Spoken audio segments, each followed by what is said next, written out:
You have tuned into Breaking the Mask of Depression with your host, Diva with Depression.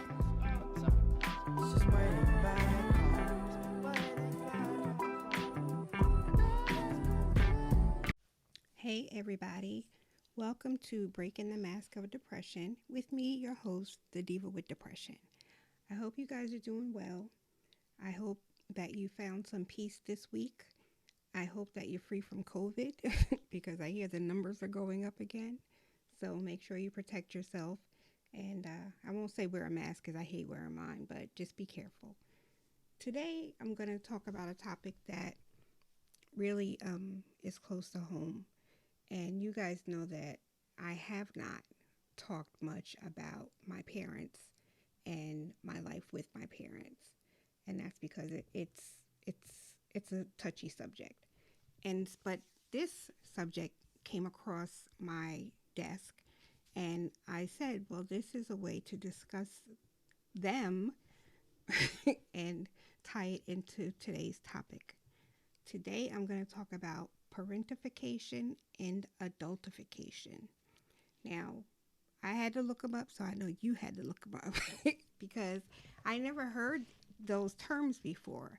I've heard, she's an old soul, she grew up too fast, but I never knew that there were terms for that particular experience and that, it was a thing, I should say, a big thing.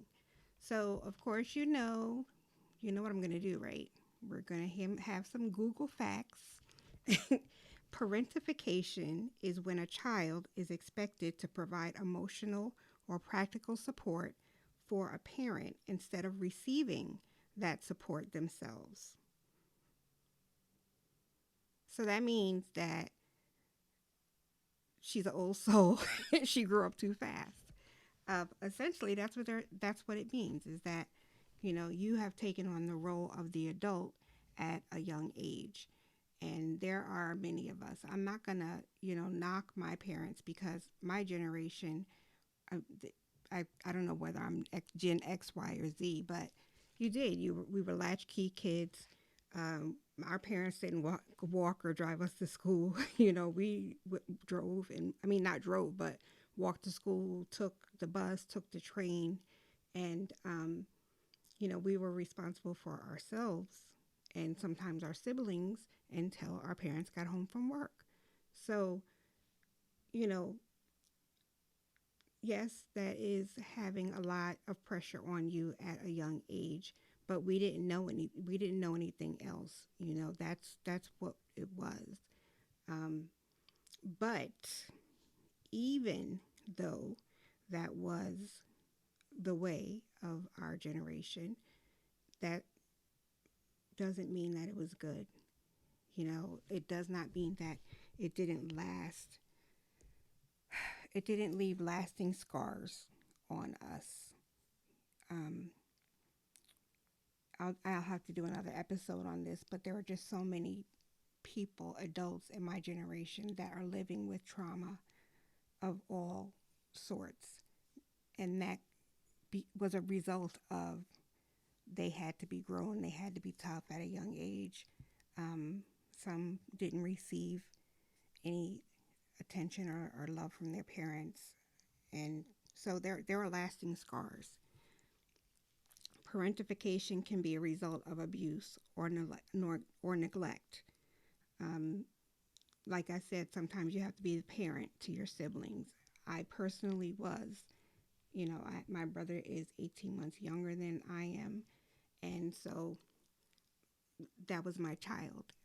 And if you ask my mother, she will say that my brothers are my sons because that I was the mom, the second mom, I'll say.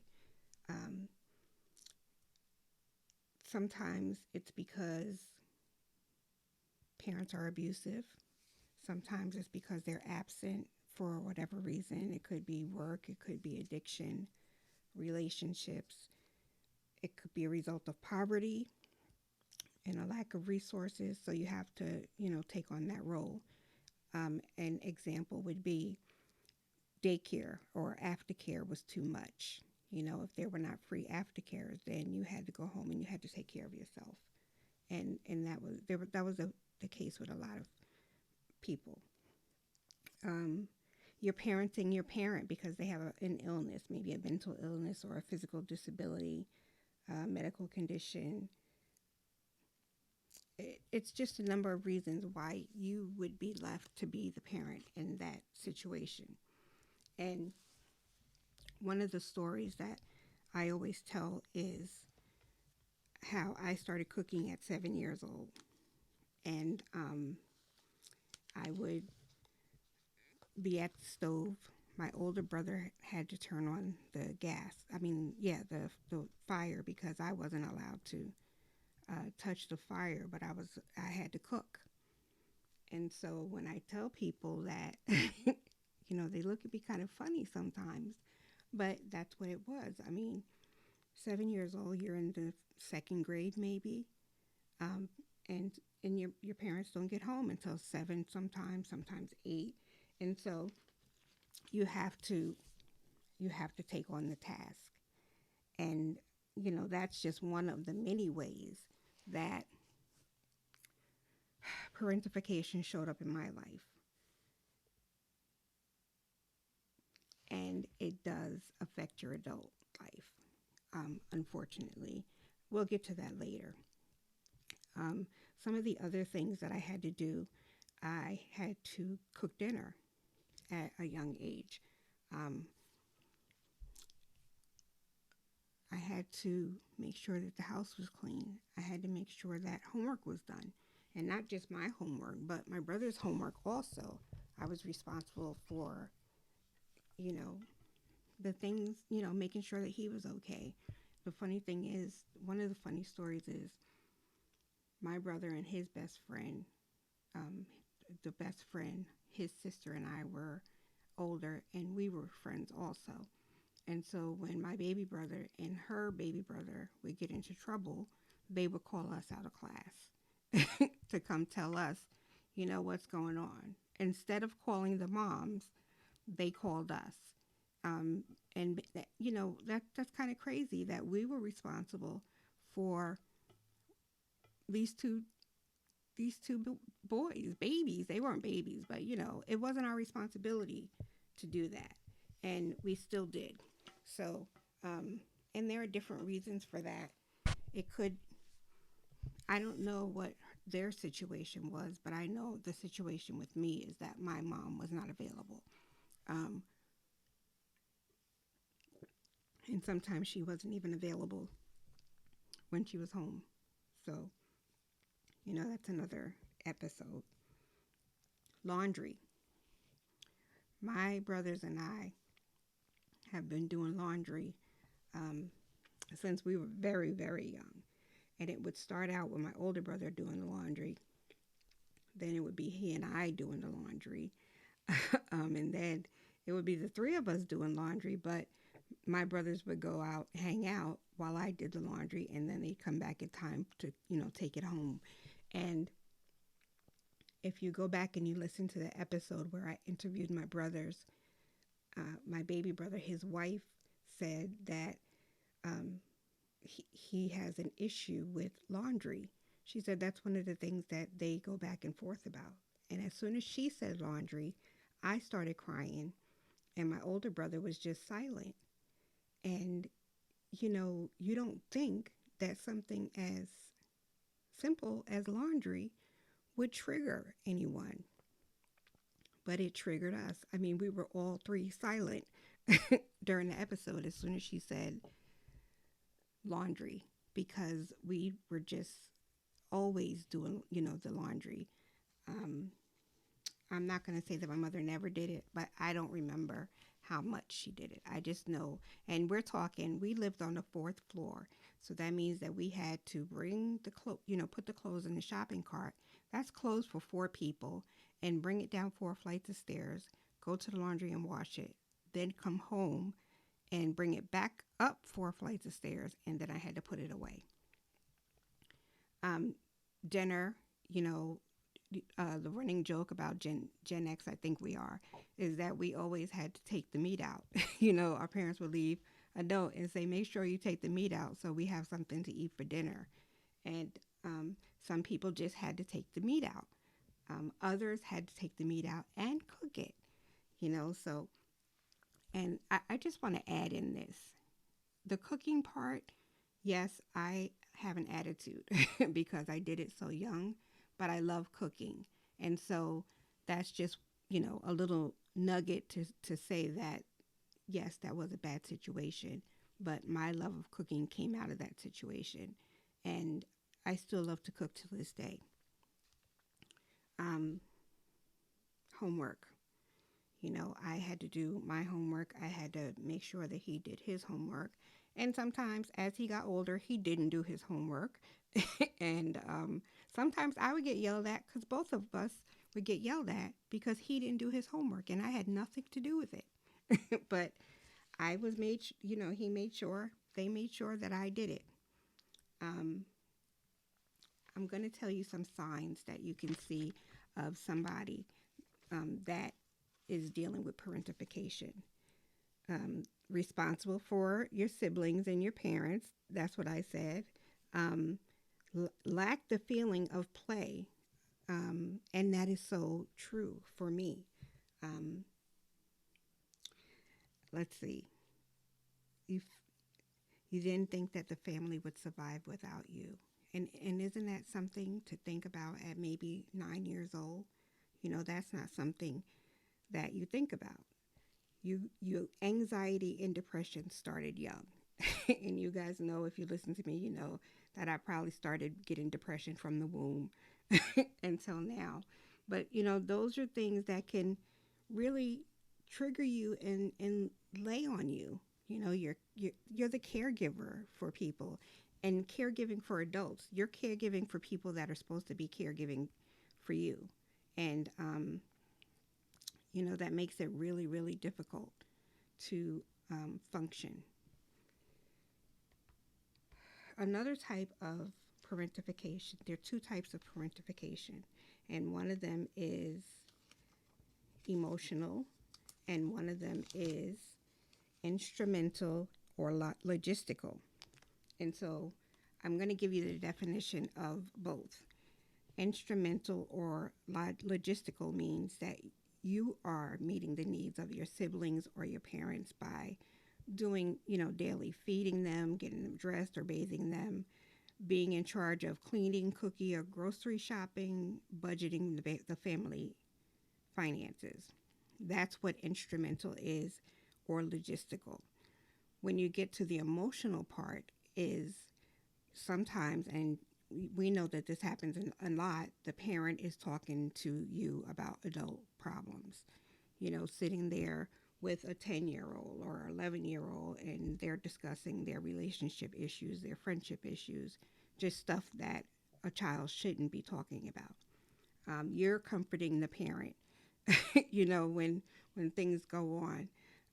You're the mediator between your parents and other family members. Yes, listen, my mother was the queen of making us mediate. Well, tell that person this and tell that person that. And you know what? She still does it to this day. Well, call and tell so and so. Well, why can't you call and tell so and so? And so, that's another way that some things that we grew up with trigger us. Um, you're the one that makes your siblings feel loved. Um, yeah, I love my brothers. I mean, like, love my brothers to death. And I would not change that love or the way we bonded. I wouldn't change that for anything. And I'm not saying that I wouldn't love them if these experiences didn't rise, but this experience forced us to be closer. It was like we were on an island and we only had each other, you know. Um, there are just no boundaries, when you're getting into an emotional tie to your parents. They don't see you as a child. They really do see you as someone on their level. And, you know, it gets to be a lot for a child to handle. Um, there's another form of parentification, if you want to call it a form of parentification, is called adultification. That's another term that I had never heard of until I started researching something for myself. Adultification is more race specific. So the term is used to define how black children are viewed as older than they are. So adultification is more geared towards us as blacks and brown people. Racism has forced black children into social, emotional, and physical adult roles before they are adults contributing. That contributes to adultification. So it's like I said, maybe there wasn't money for aftercare at school.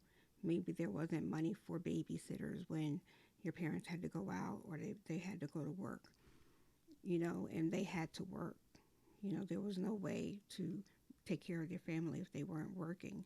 And so as a result of that, we we struggled with the roles that we had to take on. Um, an example, an 8-year-old is expected to care for their siblings, cooking, making sure they go to school, doing their laundry, or bathing them daily. And those are the things that I just mentioned that I do. You know, those are the things that those are my roles. And it's National Suicide Prevention Awareness Month, and it also is Suicide Prevention Week. And so I had originally decided to hold this subject off until, a couple of weeks. I wasn't planning on doing this episode.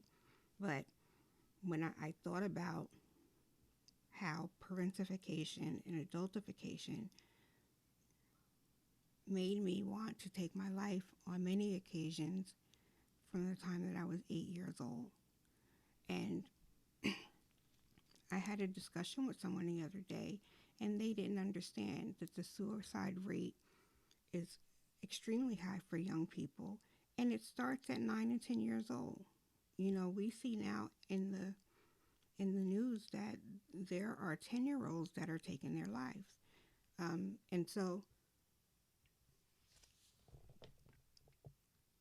I wanted to share with you, excuse me for pauses, because there's a lot that's triggering me, even while I was researching this.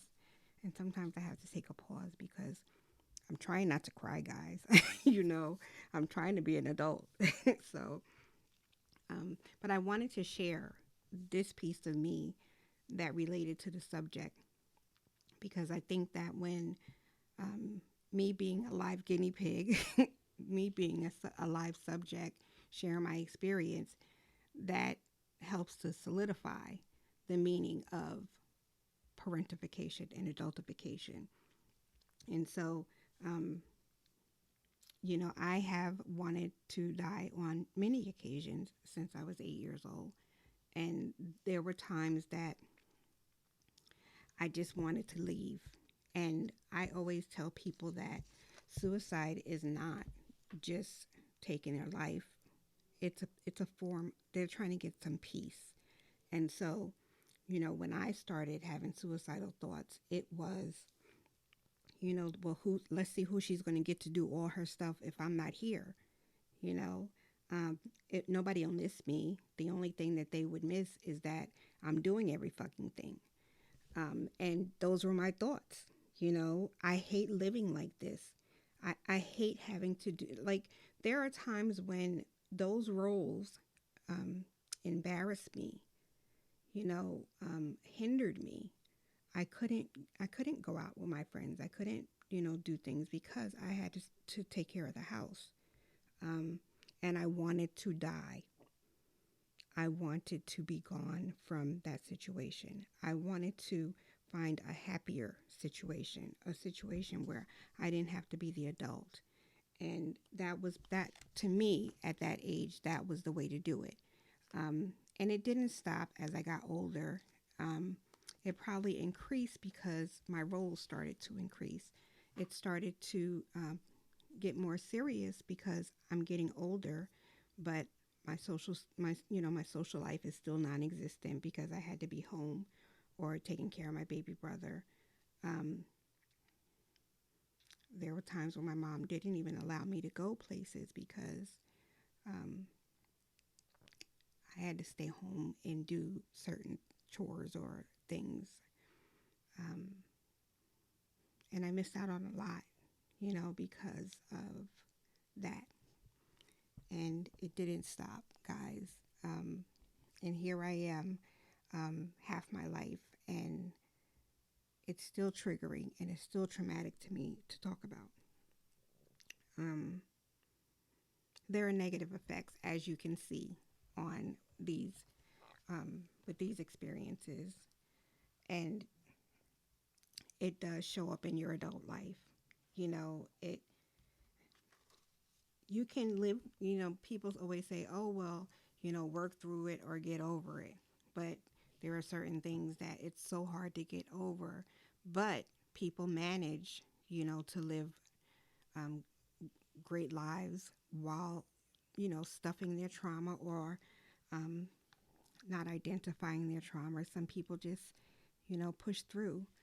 I'm not that person. you know, um, it, it's definitely had a negative effect on my growth, um, my relationships, and that's, intimate relationships, friendships. Um, it definitely affects how you parent your children. You know, um, you don't have a childhood. You lost your childhood. And so there are some people that'll become adults and that's what they do. They're going to do everything that they can to have fun. Um, Almost childlike personalities. Um, you want to be the caregiver. You are groomed to be a fucking caregiver. And so that carries on throughout. People can take advantage of that, which people did take advantage of it with me. You know, I was always, you know what it is? You're always trying to get approval from people. And so you figure, well, if I do this for them, they'll love me. If I do that for them, they like me. And that comes, when you're doing all these chores at 8, 9, 10, you're trying your fucking best to make sure that your parents don't get angry. So you better have your homework done when they fucking get home because if you didn't, then you could get a beating.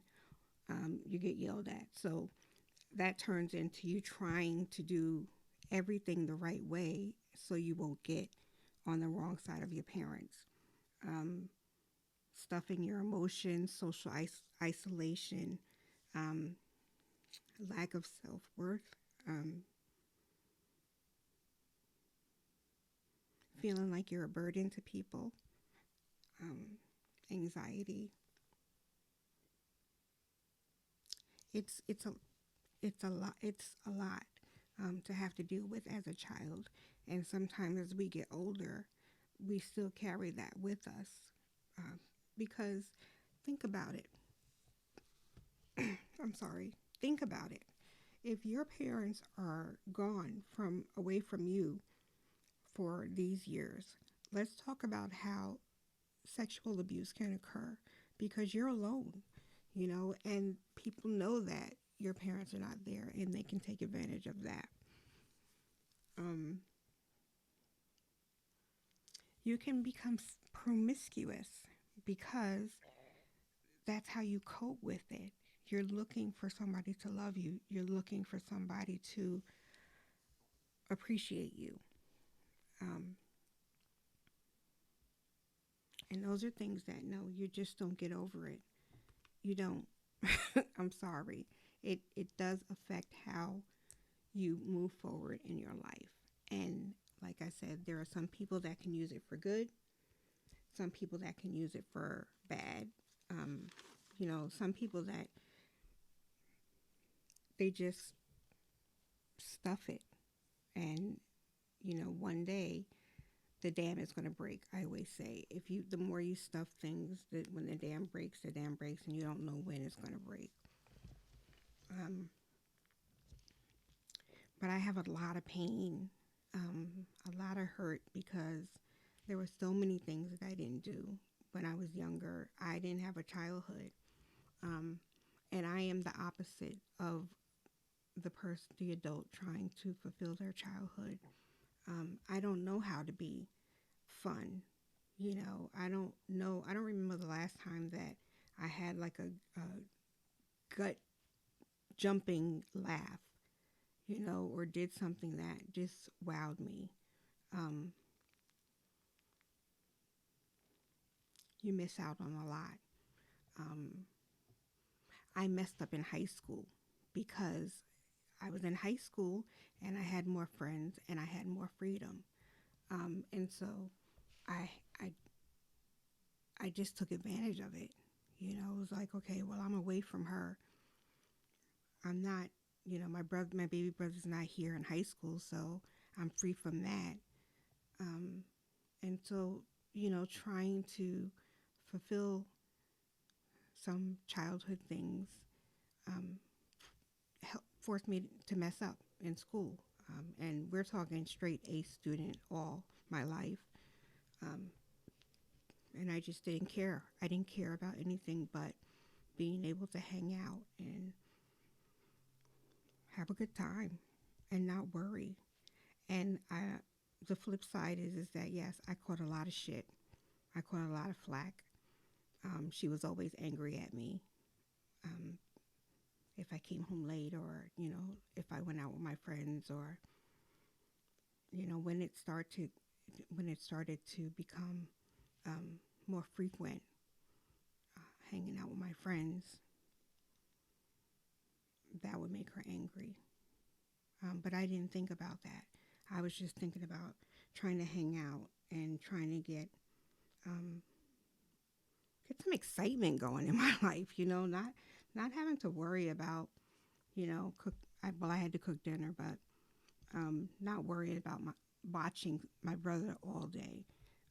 Not worrying about being seen by whoever, because I wasn't in that neighborhood anymore. So they didn't know. Um, they couldn't report back, you know. Um, but it's big. It's a big issue.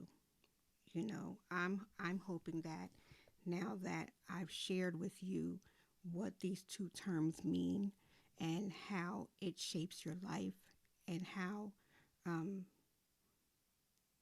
it influences your parenting, your relationships.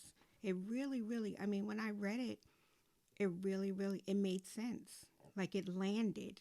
Like how you find it, the last puzzle piece, how you get it right. It made so much sense. And now that when somebody says, "Oh, they're an old soul," or they think they're grown, when they were in reference to us, we were fucking grown. you know, um, I used to pay bills on the way home from school, and that's fifth grade. The electric company and the phone company were on my way home, and so I would pay the bills. And if a payment arrangement had to be made, I did it at 10. So if somebody said she's grown, yes, the fuck I am grown because they forced me to be grown. You know, um, they forced me to be grown. I had the opportunity to audition for a performing arts high school, and the audition was on a Saturday. And I was so excited for the audition. And the day came, and I got up and started getting dressed, and My mother wouldn't wake up. And then when I told her, wake up, it's the audition is at a certain time, and she's like, I'm not going. I had to work all week, um, and I didn't go. I didn't go to that audition. And all I wanted was one of my parents to come with me to the audition and at least be proud. Um, and that stayed with me. Um, 40 years later, I still remember that day, um, and how it shaped me. Um, because if you don't have the support, you start to doubt yourself. You don't take chances. You were never encouraged to be all that you can be, to be what you want it to be. You know, parenting wise, I used to get angry with my children when they were the same age, 10 to 15. I used to get angry with them sometimes because they didn't know how to do certain things. Um, my oldest daughter was in a program and they learned how to write checks. They had to learn how to write checks. Um, and so when I picked her up, to ask what she was doing, and she's like, "Oh, we learned how to write checks today," and that blew my mind. Blew my mind because what the hell? Why are you 11 years old and you didn't know how to write a fucking check? you know. But that's the way I grew up. So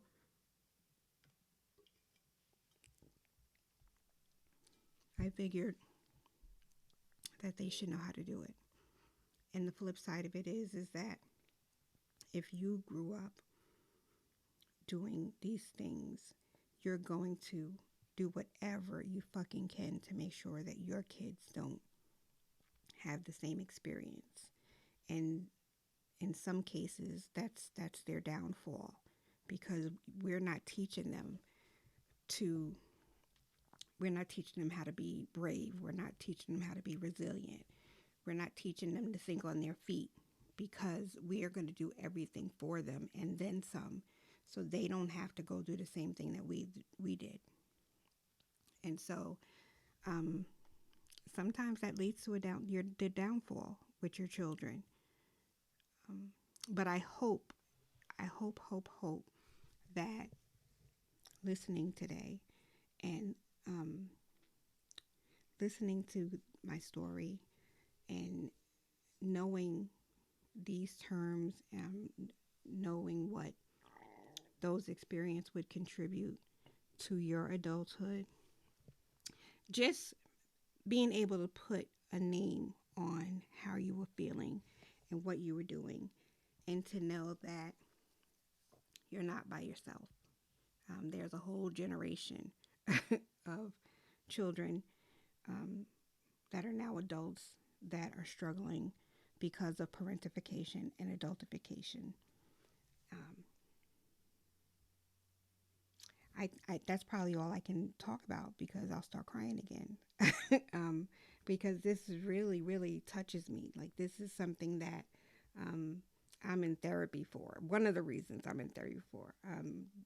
These parentification, adultification contributed to my anxiety, my depression, um, and this dark fucking life that I I live with because um, when I said that there are things that can happen when your parents aren't around, things did happen because my parents weren't around.